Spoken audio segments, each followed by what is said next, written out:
everyone. I'm Annette Hom. I'm Tim Boland. Welcome to our special Remembrance Day broadcast, Lest We Forget.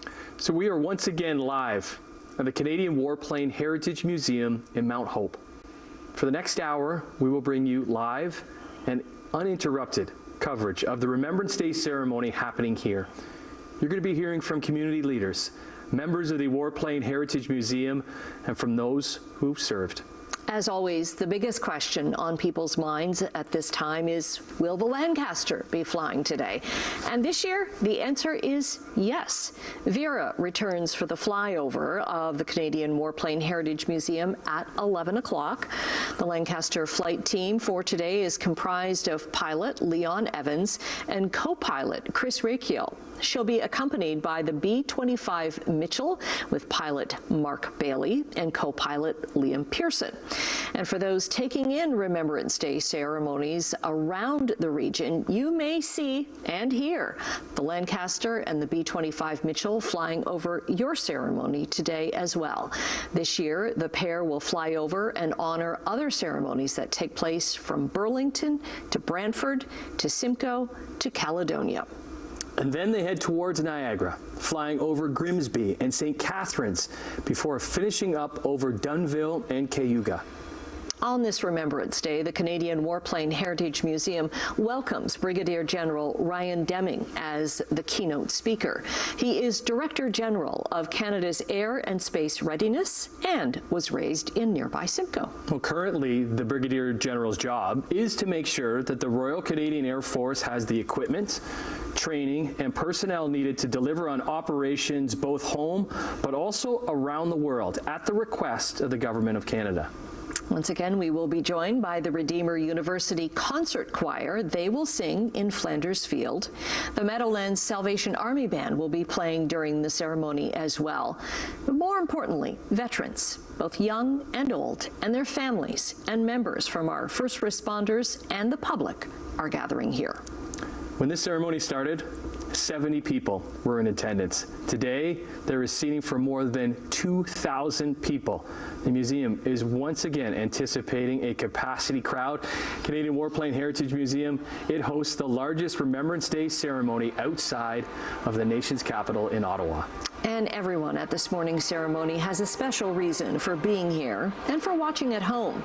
Every day on this year, November 11th, Canadians across the country gather to pause in silence and remember those who have served and continue to serve with the Canadian Armed Forces. This includes the First and Second World Wars, as well as other times in conflict and peacekeeping missions. Today's Master of Ceremonies is once again David Pridham. Let's join David now.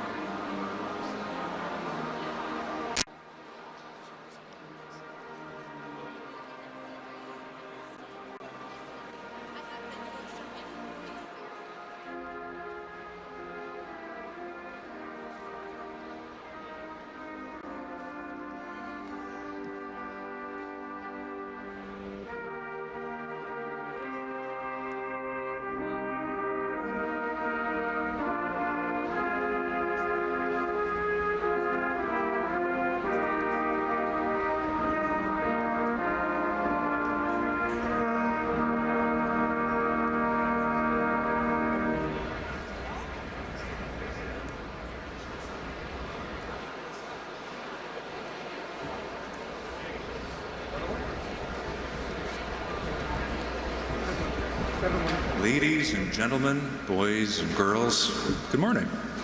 Welcome to the Canadian Warplane Heritage Museum and our annual Service of Remembrance.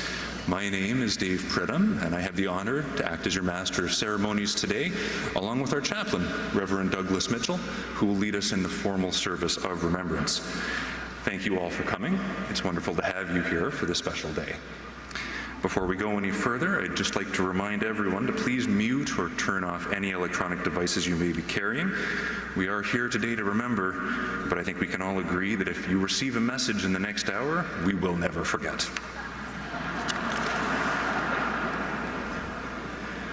The Canadian Warplane Heritage Museum is situated upon the traditional territories of the Erie, Neutral, Huron-Wendat, Haudenosaunee, and Mississaugas. This land is covered by the Dish with One Spoon Wampum Belt Covenant, which was an agreement between the Haudenosaunee and Anishinaabeg to share and care for the resources around the Great Lakes. We further acknowledge that this land is covered by the Between the Lakes Purchase of 1792 between the Crown and the Mississaugas of the Credit First Nation. And we gather here today to remember all of the soldiers, sailors, and aircrew who've given their lives for Canada. We remember the loss of Corporal Nathan Cirillo from 10 years ago. This year, we also marked the 100th anniversary of the Royal Canadian Air Force, so today we might especially remember the many sacrifices by our aircrew since 1924. We're happy to welcome you here to Canada's Flying Museum, where our members and volunteers bring aviation history to life every day. Sadly, in the last year, many of our World War II veterans have passed away, so we will fondly remember them, and we will cherish our time with the veterans who are still with us. We're also grateful to have so many veterans and serving members of the Canadian Forces and our emergency services here with us today. And I'd like to take a moment to recognize 424 City of Hamilton Squadron and who flew in to join us from Trenton. Their job is to mount search and rescue missions in dangerous weather conditions. For them, risking their lives that others may live is just part of the regular day. Now, ladies and gentlemen, boys and girls, please stand if you are able as our veterans bring forward the colors, and please remain standing to join us in singing our national anthem, accompanied by the Salvation Army Band. Color party, march on the colors. Color party, line, retreat, march.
party, Please be seated. face the colors.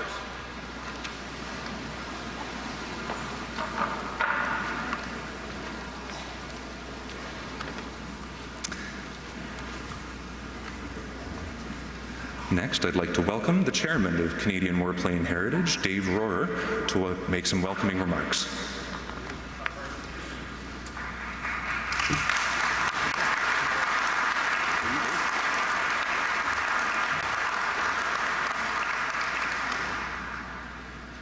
Distinguished guests, cherished veterans, serving members of the Canadian Armed Forces, ladies and gentlemen, boys and girls, good morning and welcome to the Canadian Warplane Heritage Museum. It is our honor today to have our guest speaker, Brigadier General Ryan Deming, a Southwest Ontario boy raised in Simcoe, born and raised in Simcoe. And General Deming has had a 31-year career thus far in the Armed Forces, the Royal Canadian Air Force. He was a graduate from Royal Military College in 1993 with an engineering degree. He flew with 429 Squadron. He flew with 426 Squadron, which is a training squadron. He was a standards evaluation and test member of 1 Canadian Air Division. He went back and became the DCO of 426 Squadron. And he also, in 2019, was appointed as the base commander of CFB Trenton and the wing commander of 8 Wing. And this was during the global pandemic years and the conflict in Ukraine. I'm sure that he worked 7/24. I'm sure his wife Monica would confirm that during those periods. And he did it with grace, with dignity, and with great competency. He also served in the Middle East, and he was part of the Canadian Expeditionary Force Command. He was Director of Strategic Coordination and Chief Force Development. He was on the CDSs, the Chief of Defense Staff, and he was also the Executive Assistant to the Commander of the Royal Canadian Air Force, Lieutenant General Mike Hood. He is today the Director General of Air and Space Readiness in Ottawa at NDHQ headquarters. He has a Master's in Strategic Studies from the War College in Maxwell Air Force Base in Alabama, and he was presented with the Order of Military Merit in 2017. We are very pleased to welcome you, General Deming, and your wife Monica today.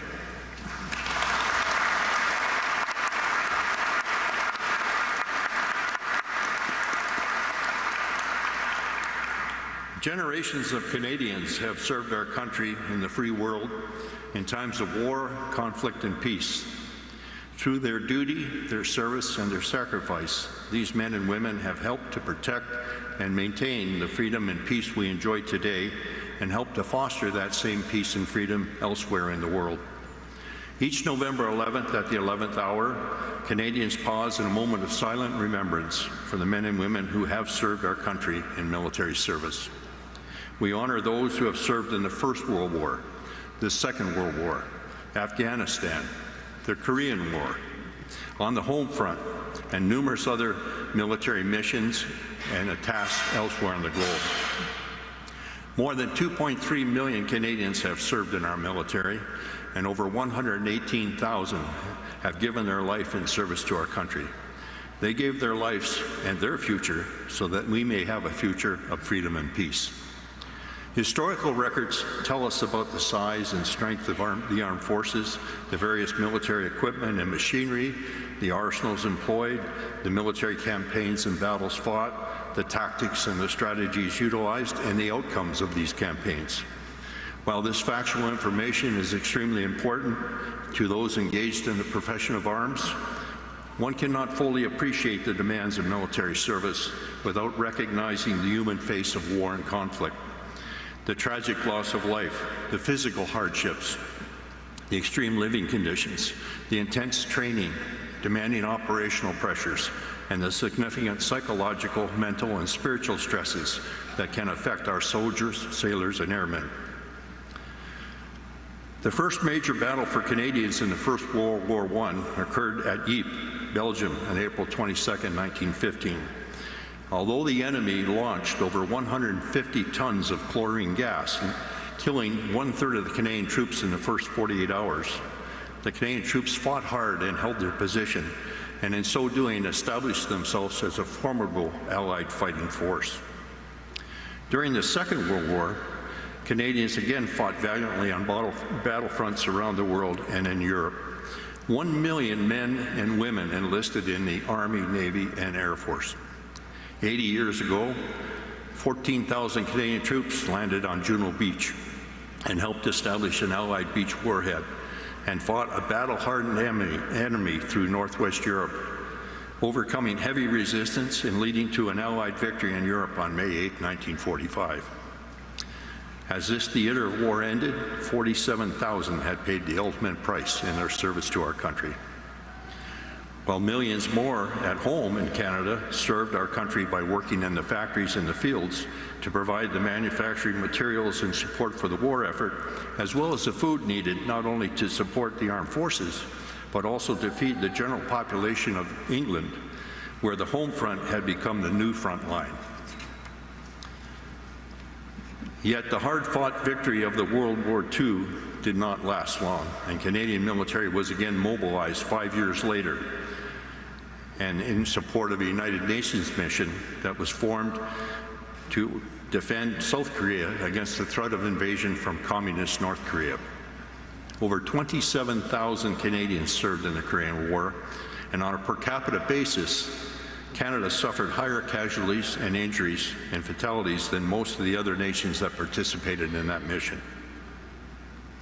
Since the end of hostilities in Korea 71 years ago, Canadian soldiers have played an essential role on the world stage as peacekeepers. Operations in Cyprus, the Balkans, Rwanda, Sinai, and Mali, just to mention a few, and elsewhere, added another 1,000 soldiers, sailors, and airmen to the names of the Roll of Honor of those fallen in service to Canada. The war in Afghanistan was Canada's longest war, where Canada joined an international coalition formed to counteract the terrorist network. More than 40,000 Canadians served in this campaign, including our MC David. And 1,800 were wounded and 165 Canadians fell, including 158 military personnel. Overall, the Canadian Armed Forces have been tasked with and undertaken many demanding operational training missions throughout Canada and participated in numerous international missions in support of freedom and peace. When we consider all the conflicts fought in far-off lands, peacekeeping missions around the globe, operational and training deployments in Canada and elsewhere in the world, there is much for us to remember. Foremost in our thoughts of remembrance are the people, the men and the women who have served and who are currently serving in our military, whenever and wherever needed.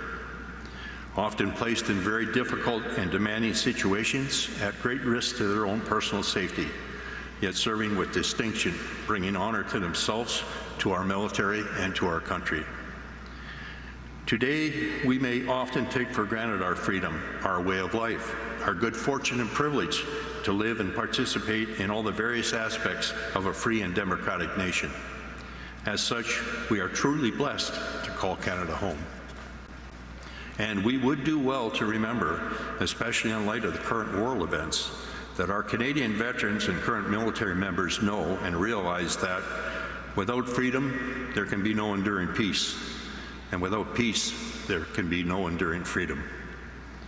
You may have heard of the late Professor George Santayana, a philosopher, a poet, novelist, born in Spain, graduated from Harvard in the United States, as the author of the phrase, "Those who cannot remember the past are condemned to repeat it."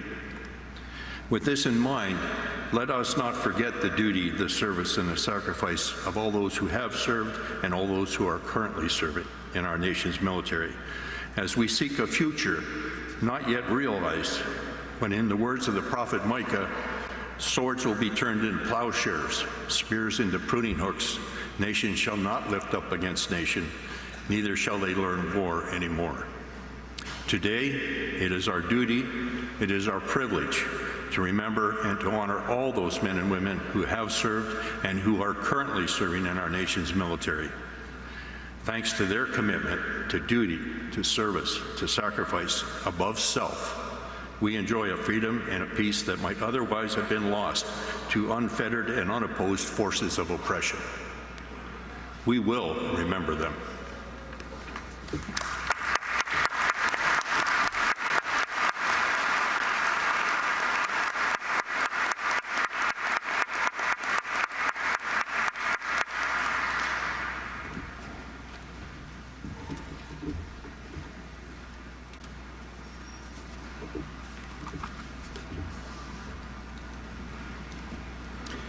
Good morning. I'm the Reverend Douglas Mitchell. I'm the chaplain here at the Canadian Warplane Heritage Museum.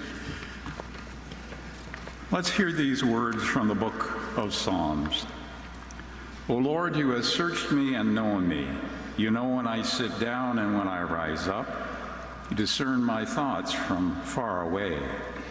You search out my path and my lying down, and are acquainted with all my ways. Even before a word is on my tongue, O Lord, you know it completely. You hem me in behind and before and lay your hand upon me. Such knowledge is too wonderful for me. It is so high I cannot attain it. If I ascend to heaven, you are there. If I make my bed in Sheol, you are there. If I take the wings of the morning and settle at the farthest limits of the sea, even there your hand shall lead me, and your right hand shall hold me fast. If I say, surely the darkness shall cover me, and night wraps itself around me, even the darkness is not dark to you.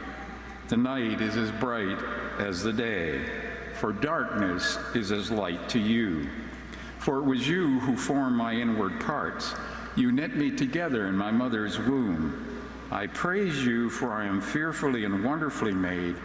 Wonderful are your works that I know very well.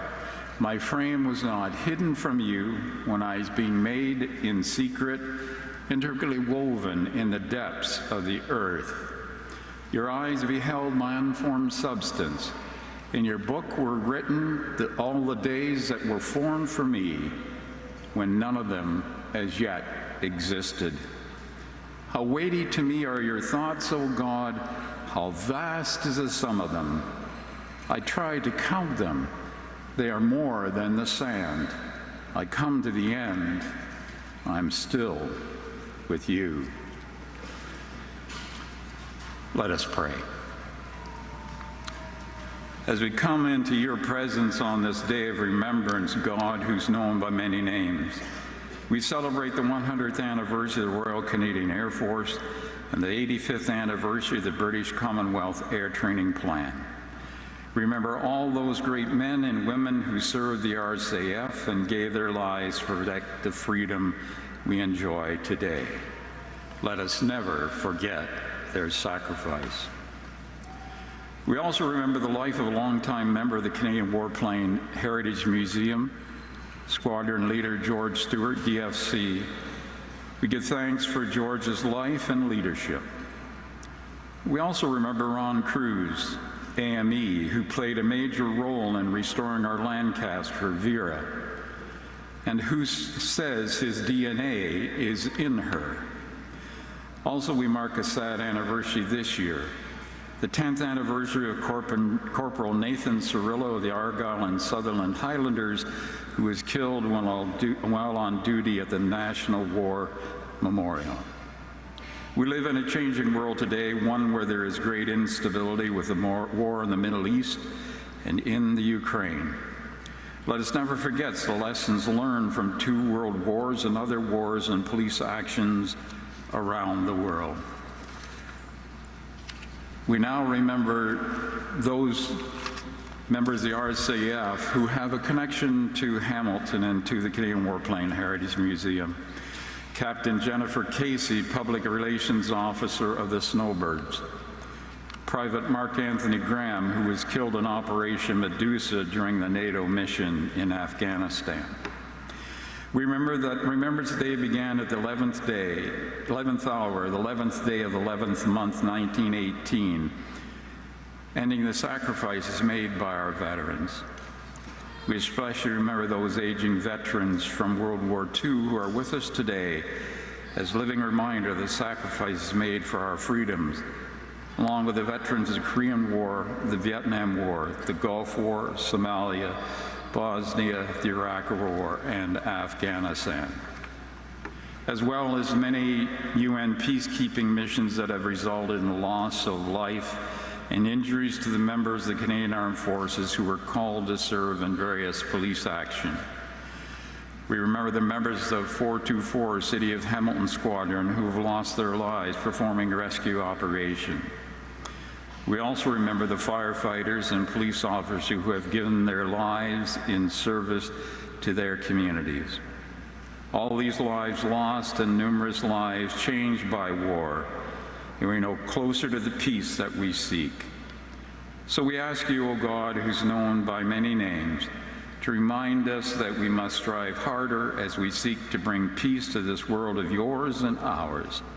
Help us remember the principles that our veterans fought and died for, to be vigilant when we see others trying to usurp our freedoms by their language and actions. Remain with us as we leave this time of remembrance and go into the world to continue to tell of the sacrifices that our veterans made and continue to make for our children and grandchildren. Amen.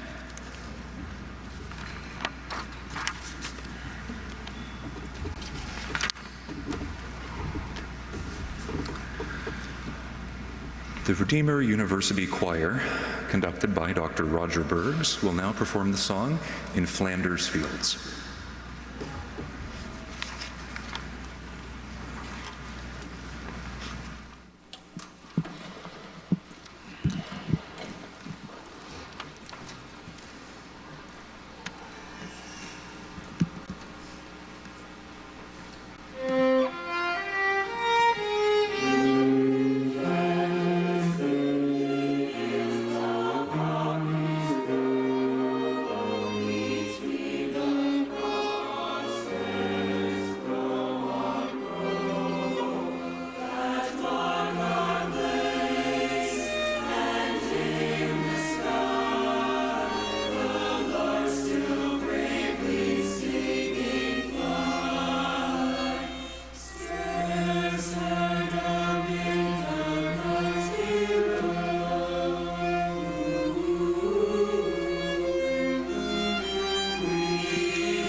Please stand as you are able for the playing of the last post.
They shall not grow old as we that are left grow old.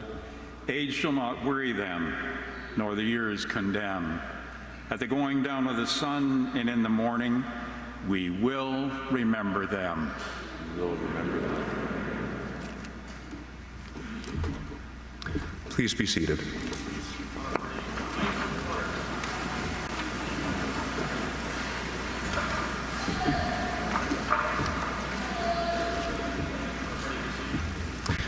All right, I'd like to welcome Brigadier General Deming to make some remarks.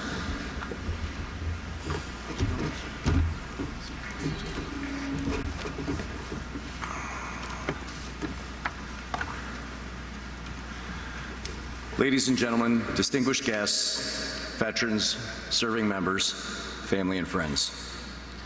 First, I'd like to say thank you, Dave, for the honor and the privilege of speaking here today.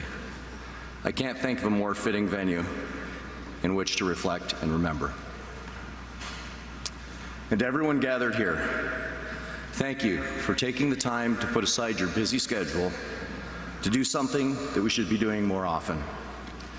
To honor the brave women and men who served and sacrificed so much for the freedoms we enjoy today. Standing here in the Canadian Warplane Heritage Museum, surrounded by these majestic and historic aircraft, we're reminded of the courage, the commitment, and the selflessness of those who took the skies and fought for our great country. We must also remember the members who fought alongside the brave air crew, those men and women who supported critical missions in so many ways, from maintainers, logisticians, and supply personnel. Together, they accomplished amazing feats. As such, this museum is a testament to the sacrifices of the many who served, often far away from home, separated from family and loved ones. It's a vital reminder of the contributions that Hamilton has made in sustaining our military in times of conflict, war, and peace. Now, Hamilton, it's a community that's long been the bedrock of Canada's military. Mr. Rohr talked about World War I. I want you to know that by October of 1915, almost 10% of this city's population had joined the Canadian Expeditionary Force. Now, that's an extraordinary record. By the end of the hostilities in World War I, this city managed to fundraise a staggering $500 million for the war effort. That's equivalent to $7 billion in today's money. Now, during World War II, this city, your city, played a critical role in the war effort, building Lancaster and Mosquito aircraft parts in a factory right here in Hamilton. Ladies and gentlemen, we're gathered on sacred grounds of number 10 elementary flying and number 33 air navigation schools. But of course, Remembrance Day is more than just about the real estate. It's about the people. Now, Hamiltonians, they watched as their sons, their daughters, their sisters, and their brothers were sent off to war, and they supported them from afar and then welcomed them back home. And because Remembrance Day is first and foremost a time to reflect on the contributions and sacrifice of our service members and their families, I invite you all to take a moment. I ask that you close your eyes, remember those whom you're here to honor. Now, for those that may not have a personal connection, I trust you understand the significance of this day. For others, the names or individual contributions may have faded from memory. So I would like to take a moment to share a few stories. Mr. Jack McFarland, a veteran of Dieppe, one of the 1,900 plus taken prisoner on the day of that raid. He worked as a Hamilton police officer. Mr. William Eisen, a veteran of both World War II and the Korean War. He was known for advocating for veterans' activities and photography in his civilian life. He passed away in 2017. Robert Davidson, the pilot of an RCF Spitfire in northern France in June of 1944, who paid the ultimate sacrifice as he steered his fiery Spitfire in the final moments, narrowly missing the home of a French family. A mother, Eliza Menard, whose 4 sons all served Canada in World War I.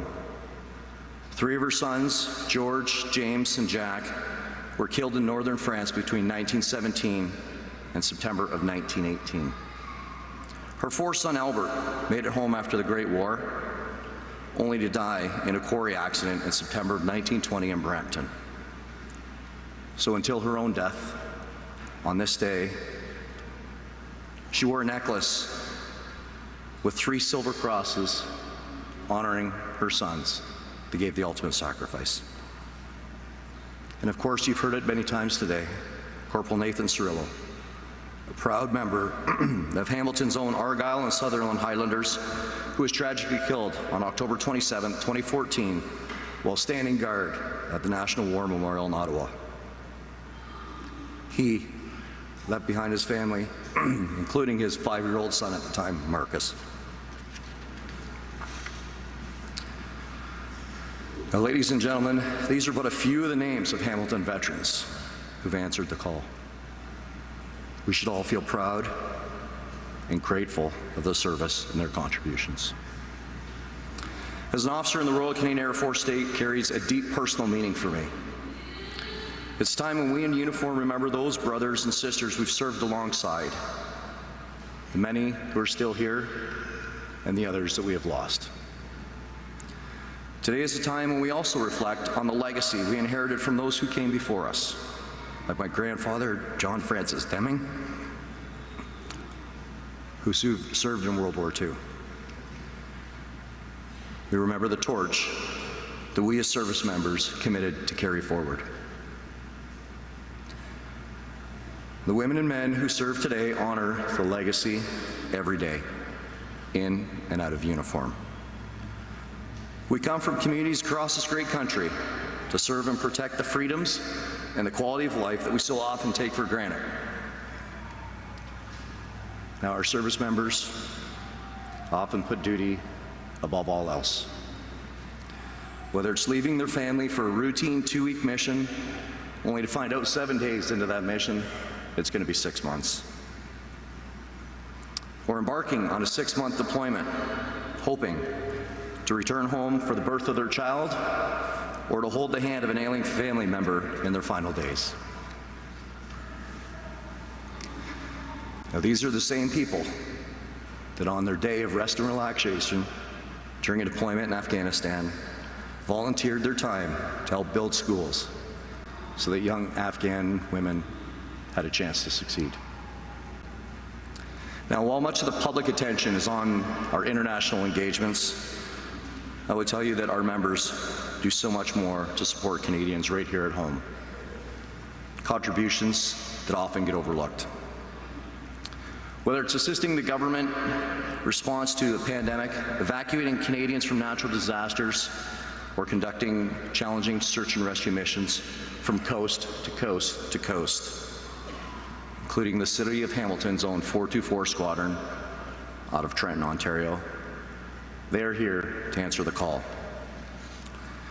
And they are the people who, when off duty, stop to help a stranger in distress.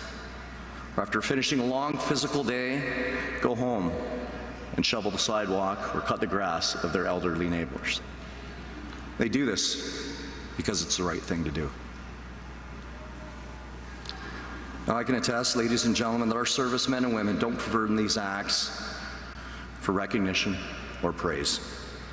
They perform their duties to serve their country and fellow Canadians because it's in their DNA. And I am proud to work alongside of them every single day. For me, Remembrance Day is a time to reflect on the importance of family, of friends, and communities who support our service members. A fundamental aspect of military life that is so valued in both my own life and in the lives of many service members I've had the opportunity to serve alongside. Service in the military, whether it's in the Air Force, the Navy, or the Army, is not an individual endeavor. It's a collective effort where families and communities shoulder the burdens just as heavy as those carried by our deploying members. For every sailor, soldier, aviator, there's a spouse or partner, a sibling, a parent, or a friend who holds down the fort, waiting both proudly and anxiously for their return. These are the unrecognized heroes of military life.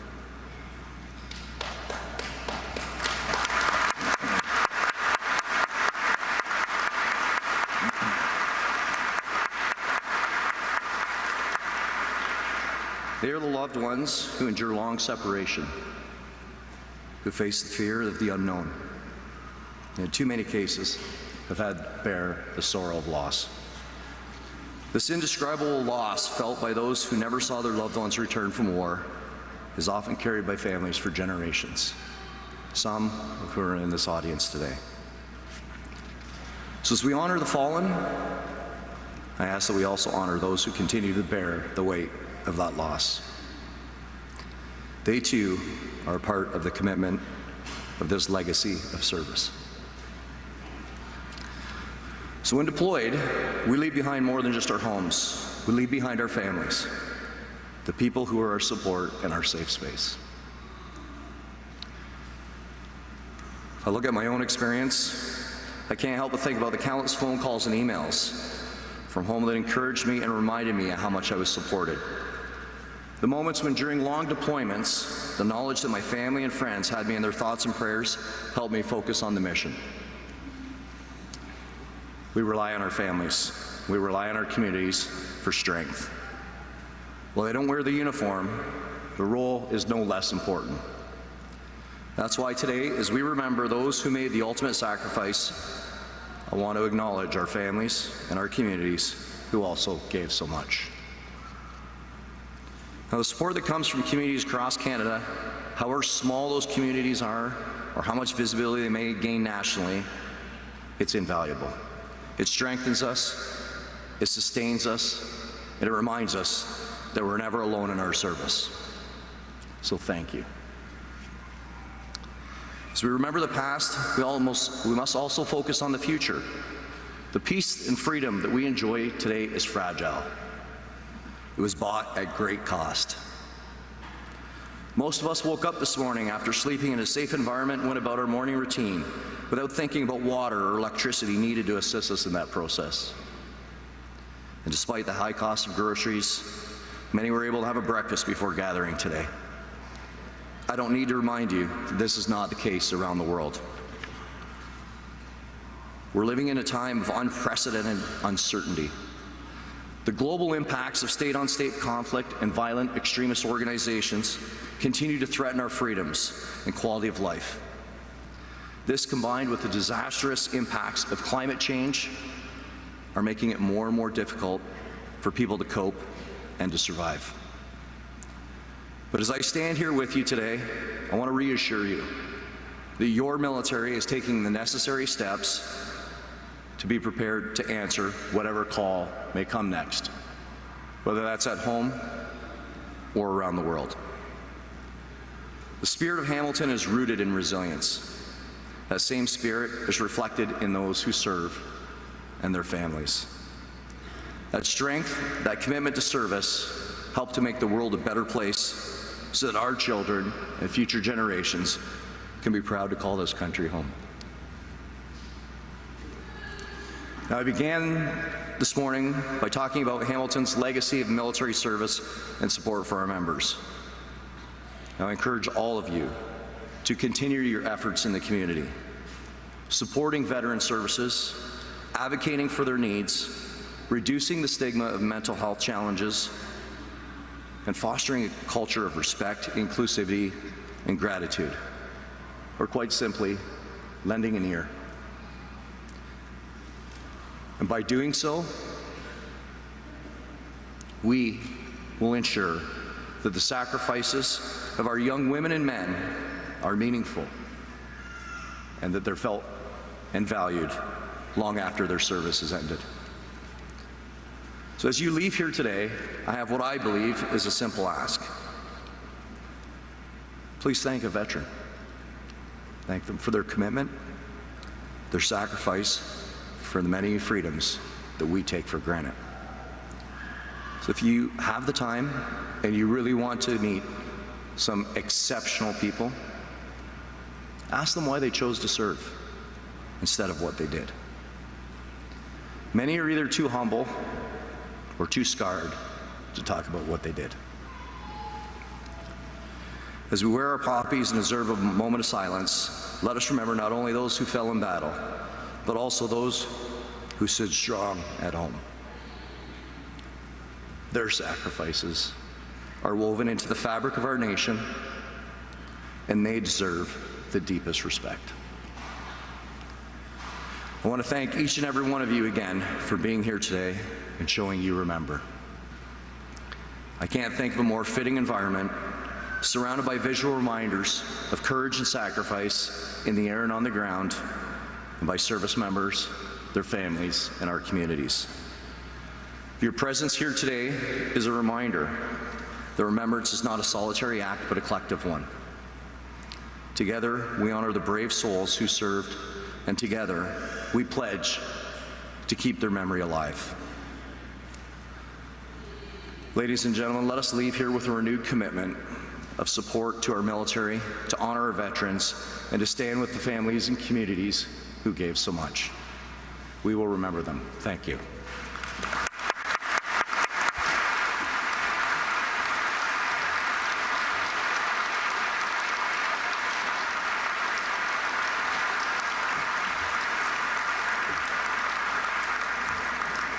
Thank you, General Deming, for such a wonderful reminder of why we're here and what the path forward should be. We'll now proceed with the laying of the wreaths. Will the representatives of the Canadian Warplane Heritage Museum Board of Directors, Canadian Warplane Heritage Museum volunteers, and Veterans Affairs Canada please come forward and lay your wreaths?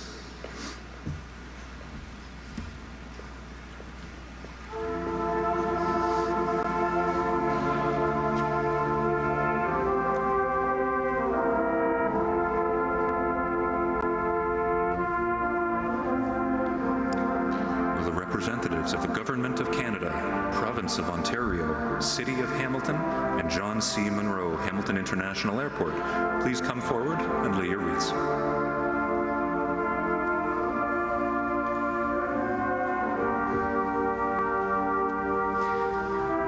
Will the representatives of the Royal Canadian Air Force Bomber Command, Royal CAF Fighter Command, the Royal Canadian Air Force Women's Division, and 424 City of Hamilton Squadron please come forward and lay your wreaths?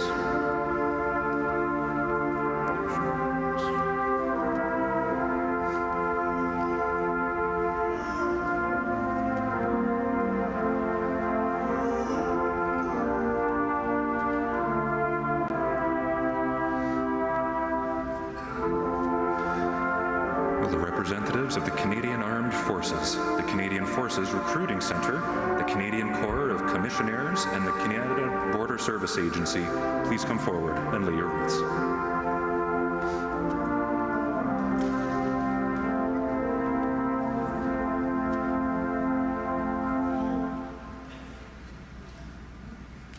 Will the representatives of the Royal Canadian Mounted Police, the Ontario Provincial Police, Hamilton Police Service, Hamilton Fire Service, and Hamilton Paramedic Service please come forward and lay your wreaths?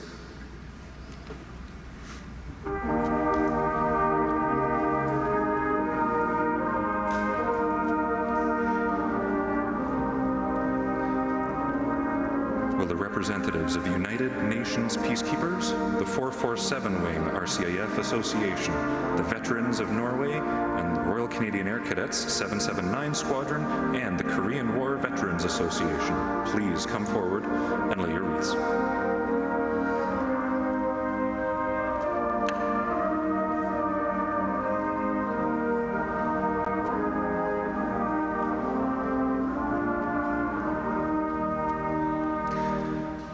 Finally, will representatives of the Salvation Army, Redeemer University, the Imperial Order Daughters of the Empire, and the 1st Binbrook Scouting Group please come forward and lay your wreaths?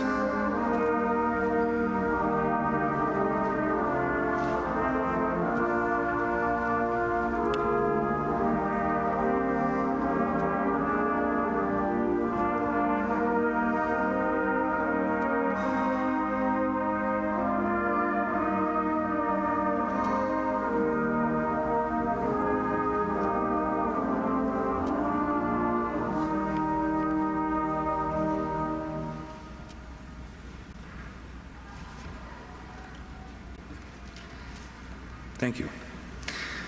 Next, I'd like to welcome Redeemer University Choir to perform "I to the Hills Will Lift Mine Eyes."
All right. We're going to recognize the veterans who are present here today, and I'm happy to report that we still have some of our World War II veterans present.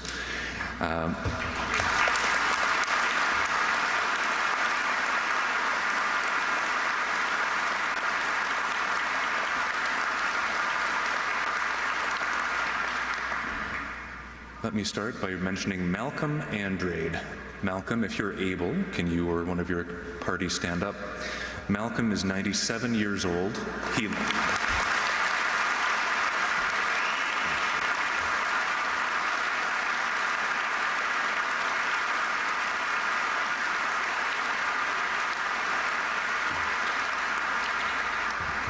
Thank you, Malcolm. Malcolm flew Spitfires in Fighter Command. He had to lie about his age to enlist.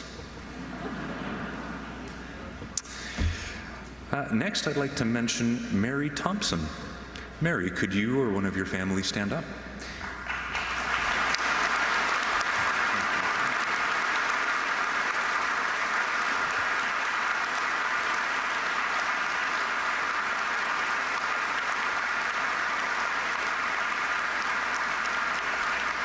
Mary is from Brantford. She served in the Canadian Women's Army Corps as a cook in several cities. She stayed on the home front.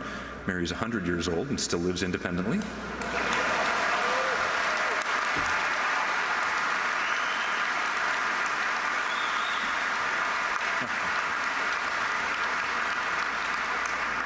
I'm told she can beat me in a foot race too.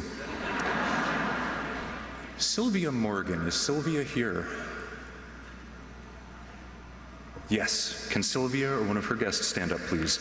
Sylvia was a nurse in World War II, ladies and gentlemen. She's now 100 years old as well.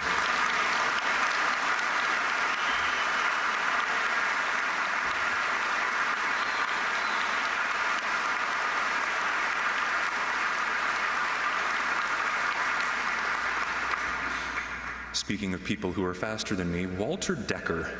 Walter Decker is 100 years old, just last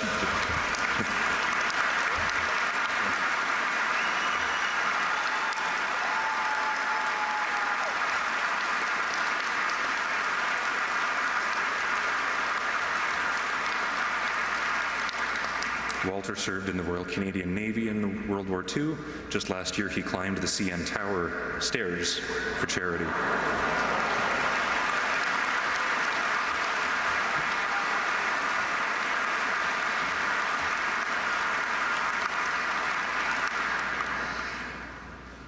Walter has a neighbor, John Mitchell, also 100 years old, also a veteran of the Navy. And John's with us today. Thank you, John.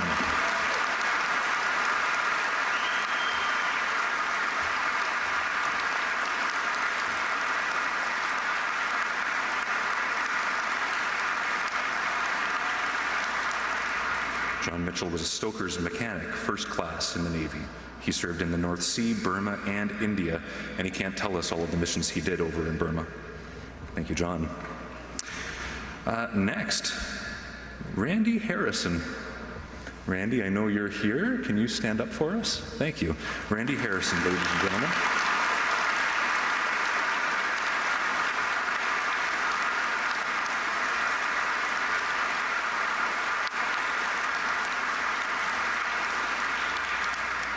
He's 103 next month.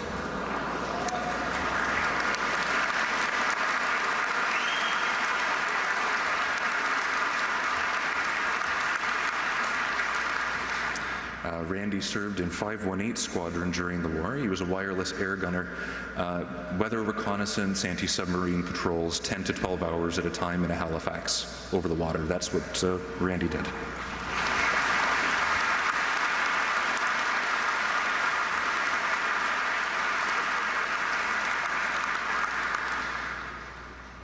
Jack Finan. Jack has joined us again. He's 104. He turns 105 next month. This is him right here.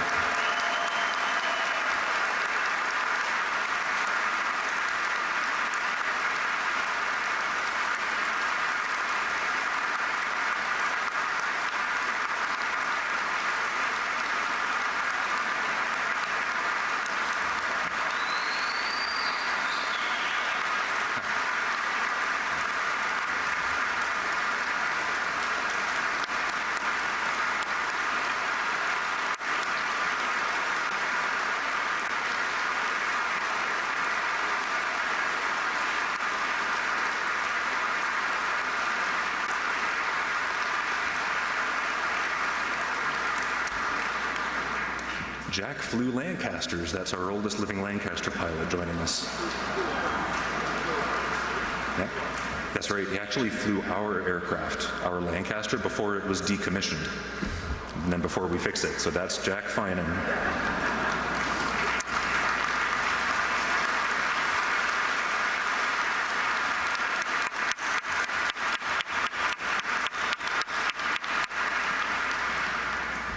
Arthur Sullivan is here, yes? Arthur Sullivan, I saw you.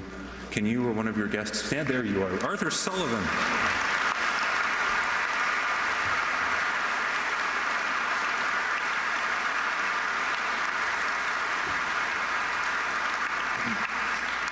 Arthur served in Bomber Command. He's 98. He lied about his age to get in too.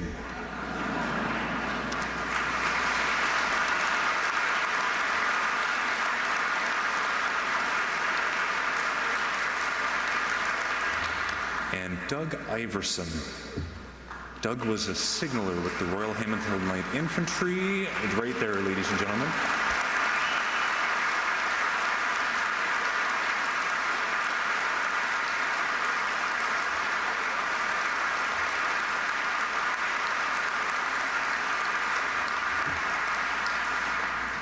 Doug's 100 this year.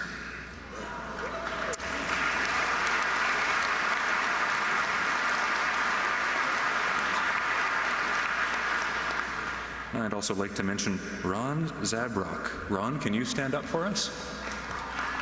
There he is.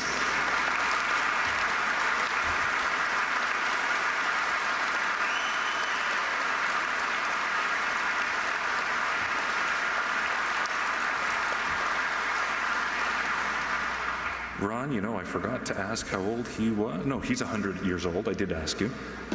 Ron served in World War II. He was in the U.S. Navy. He moved to Hamilton in 1958. But that's not all. When he got out after the war, he went into the reserves. His brother said, you know, you could be called up. He said, it's not going to happen. 3 months before his time ended, Korean War happened. He served in the Korean War as well. Thank you, Ron.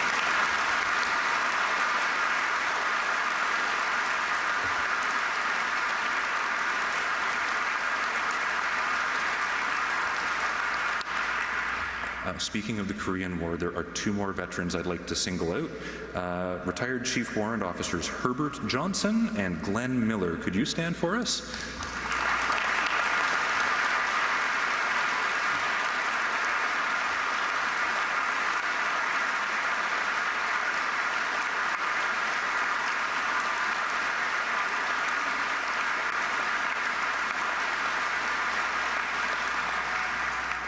Both of these gentlemen served in the Korean War, and they joined us from Lethbridge, Alberta today, so thank you for coming out.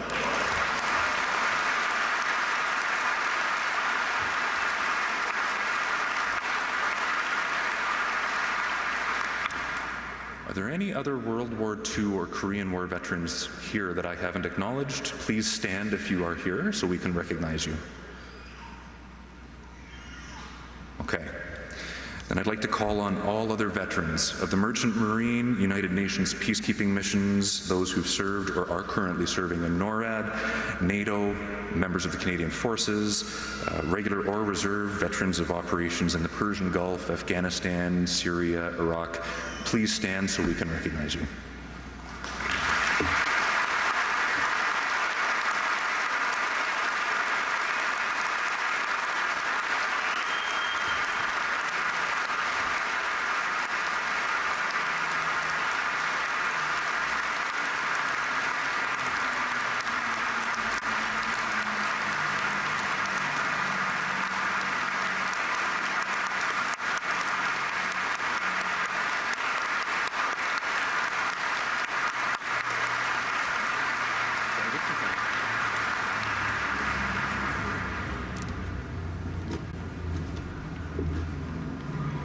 Please stand for the benediction, followed by God Save the King.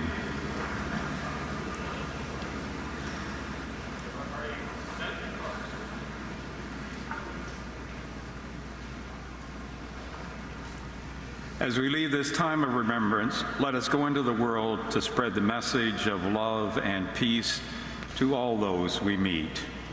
Amen.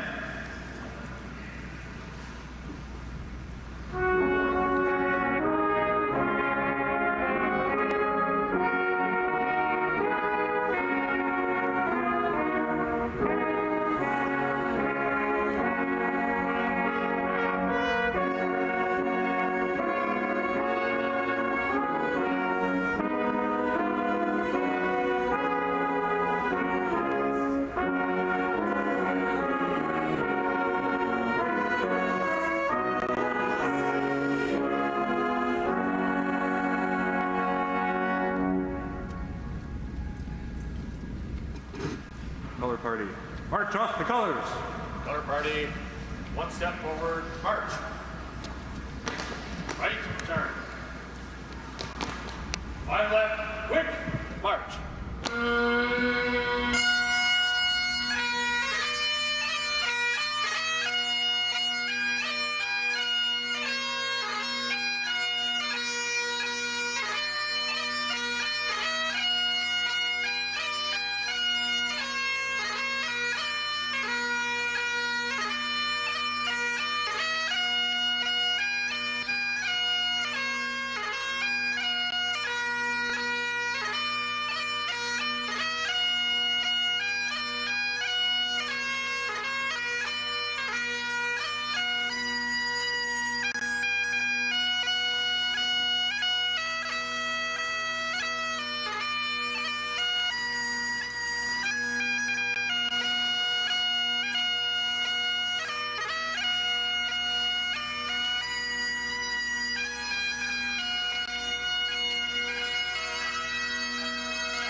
Please be seated.